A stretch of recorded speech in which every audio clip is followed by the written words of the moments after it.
There are a dozen things that can affect the IV pump's volume delivered accuracy.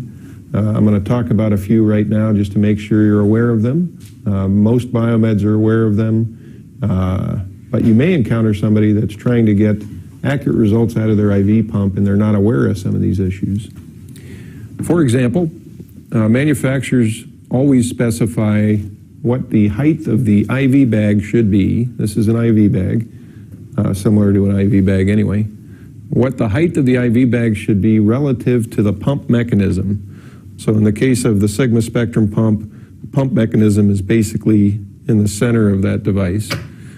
So we want to make sure if the manufacturer says that the IV bag must be 2 feet above that pump mechanism, that the biomed that you're demonstrating the FlowTrax to has taken that into account. It's always listed in the service procedures that the manufacturer provides what that height should be. Now that makes a big difference in the pump performance. If the IV bag is too low, then the pump is not going to be able to deliver the enough volume to meet its specifications. So be aware that you may encounter a customer that doesn't know that, for example, the IV pump manufacturer recommends the IV bag be 2 or 3 feet above the IV pump mechanism. You can find that in the service procedures for each manufacturer. Most biomeds are aware of it. Another thing to be aware of is the pump manufacturers also recommend usually which IV pump set or IV set to use when testing for accuracy. This is an example of an IV set that Baxter actually provides for doing accuracy testing on their IV pumps. And if the manufacturer recommends a specific IV set, make sure that that's what's being used for testing the accuracy of the pump. It can influence the results.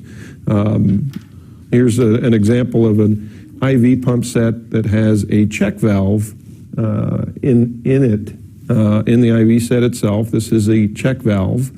And it could be that the manufacturer specifies do not use an IV set with a check valve or, for example, a filter in the IV set when doing accuracy testing.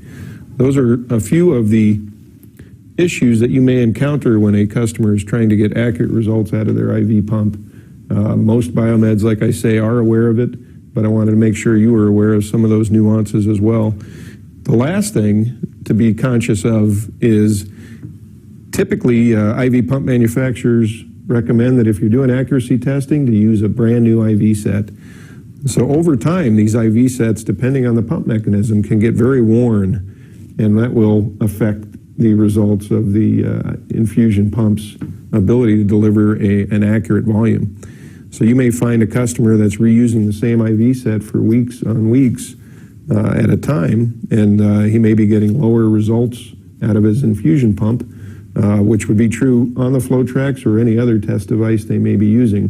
What's interesting is that because the FlowTrax is more accurate than the other test methods, it may become more obvious when they use the FlowTrax that their output isn't as high as it should be. And it may be because they're using an IV set that they've been using for 2 months and it's just not working as well.